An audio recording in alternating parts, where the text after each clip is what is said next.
কেমন আছেন? চিনতে পারছেন? ভালো আছি। শুধু আপনাকে না পাওয়ার কষ্ট আছে। আপনাকে ভুলে যাওয়া সম্ভব না। বাসার সবাই কেমন আছে? ভালো। আপনার? আলহামদুলিল্লাহ। ১ বছর পর হঠাৎ? না, এমনি। কিছুদিন আগে নীলার সাথে কথা হয়েছে। হুম, আমার সাথে মাঝে মধ্যে কথা হয়। তারপর বিয়ে, বউ বাচ্চা, কি খবর? বিয়ে করি নাই তো। মেঘাকে কি সব বলেন? কি বলবো? আপনি নাকি আমাকে পছন্দ করেন নাই? আমার জায়গা অন্য কাউকে দিতে পারবেন না? এখনো ভালোবাসেন আমাকে? যা বলেছিস সবকিছু সত্যি। আপনাকে অন্য কেউ দেওয়া সম্ভব না। যে হাত একবার আপনি ধরেছেন, ভাষা ওই শেখার হাত আমি অন্য সবচেয়ে কাউকে ধরতে দিতে পারি না। আপনি তো জানেন আপনি আমাকে পাবেন না কখনো। আমাকে আপনি লাস্ট 2 বছর ধরে দেখেনও নাই। না না না আর কখনো দেখা পাবেন কিনা সেটাও জানেন না। তাহলে এমন কেন করেন? এখন বিয়ে করা দরকার আপনার। আপনার আম্মু এমন অবস্থা।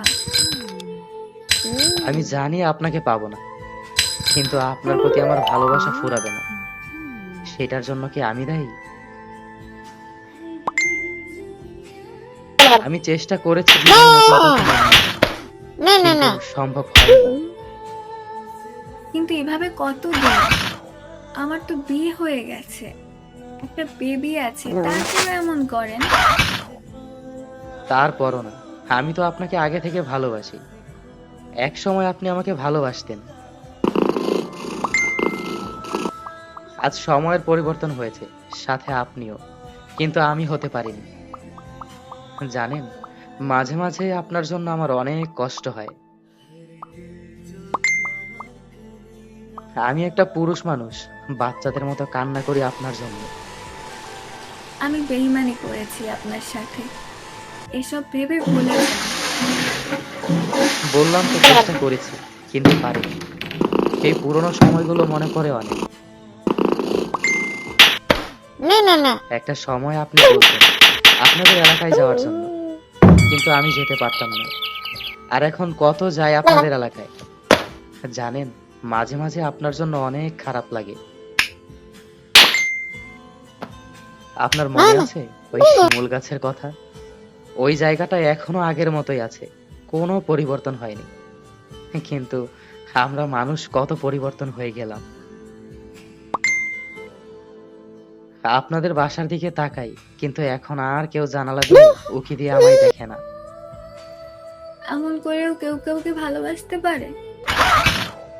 কে কি পারে জানি না, তবে আমি আপনার জন্য এগুলো করি। প্রতিদিন আপনাদের বাসায় যাই, অনেক খুঁজেছি আপনাকে। একবার দেখার জন্য পাগল হয়ে গিয়েছিলাম, কিন্তু দেখতে পারিনি।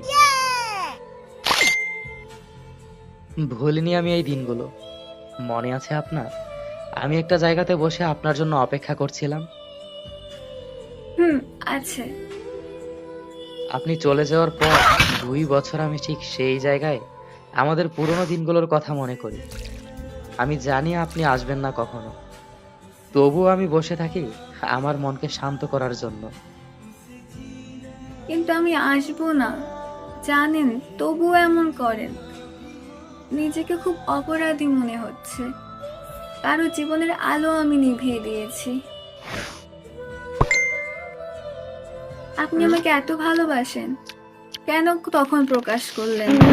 কেন বুঝলেন না তখন আমাকে? আমি অভিমান করে চলে গিয়েছিলাম আপনার থেকে দূরে সরে যাওয়ার জন্য। কেন কাছে টানলেন না? আমি ভালোবাসা কি আসলে তখন মনে হয় বুঝতাম না, কিন্তু এইটার মানে এই নয় যে আমি আপনাকে ভালোবাসতাম না। আপনি কি বেকার ভেবে পাচ্ছেন না কি করবেন? আমি আপনাকে অনেক ভালোবাসতাম, পরিবারের অনেকেই জানতো ব্যাপারটা। আমি চেয়েছিলাম আপনাকে আমার সাথে সারা জীবন রেখে দিতে। আপনি চাইতেন সবার মতো সম্পর্ক হোক আমাদের, কিন্তু আমি চাইতাম অন্যরকম। আসলে বারবার আই লাভ ইউ বললে কি ভালোবাসা হয়? সত্যি কি এটাতেই ভালোবাসা? রাত জেগে কথা বলাতে কি ভালোবাসা থাকে? আমি সবার থেকে আলাদা, আমি বলেছিলাম আপনাকে। কেন বলেন না নেই? আমি এখনকার মতো করে বুঝবেন না। আমি বুঝতে পারি নাই তখন। আমি হয়তো তখন বোঝাতে পারি আপনি যে আমাকে ছেড়ে চলে যেতে পারেন, এমনকি আমি কখনো করিনি। আপনাকে ছেড়ে দিয়ে পরিবারের পছন্দে বিয়ে করে ফেলেছি আমি। কিন্তু 3-4 মাস যাওয়ার পর আপনার জন্য অনেক কষ্ট হতো, তখন মনে পড়তো, কিন্তু সব কষ্ট মেনে নিয়েছি।